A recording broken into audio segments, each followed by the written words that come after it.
Seronok.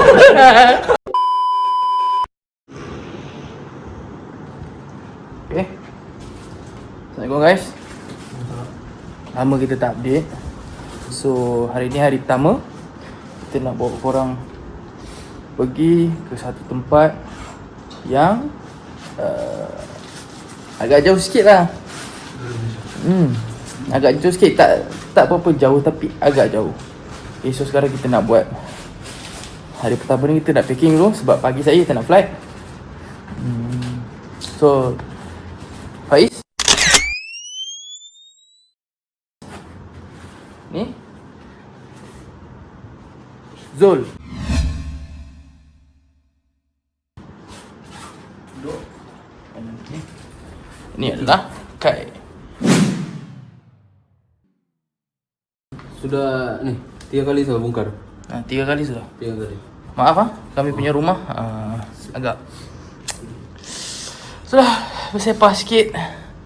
First time pengalaman nak cari pengalaman negeri orang.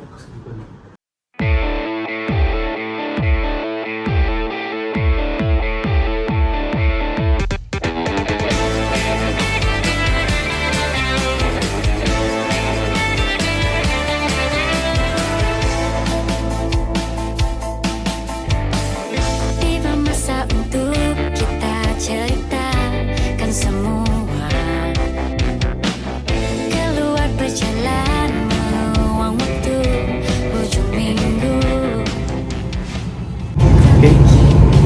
Sekarang kita nak ke tujuan yang pertama. Di mana? Pudong International Airport Shanghai. Ke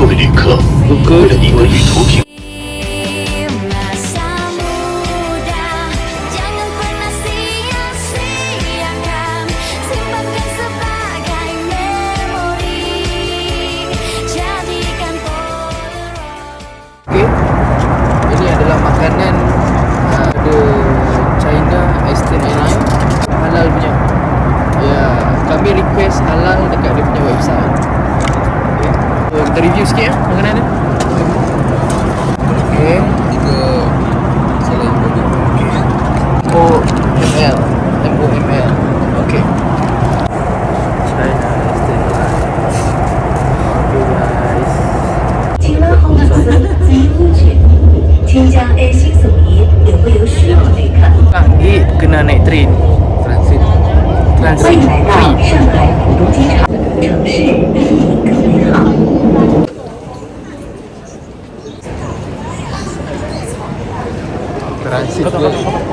transit train.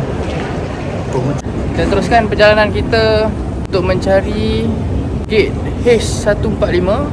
Kita naik travel later. So perjalanan yang ditunggu-tunggu ke Harbin dan mengambil masa dalam 3 jam. Perjalanan mengambil masa dalam 3 jam daripada Shanghai. Cantik ya? Clear. Sesak.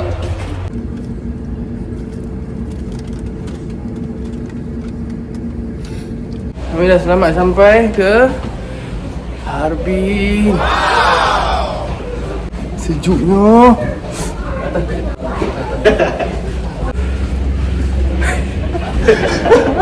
Nak sangat. Seronok.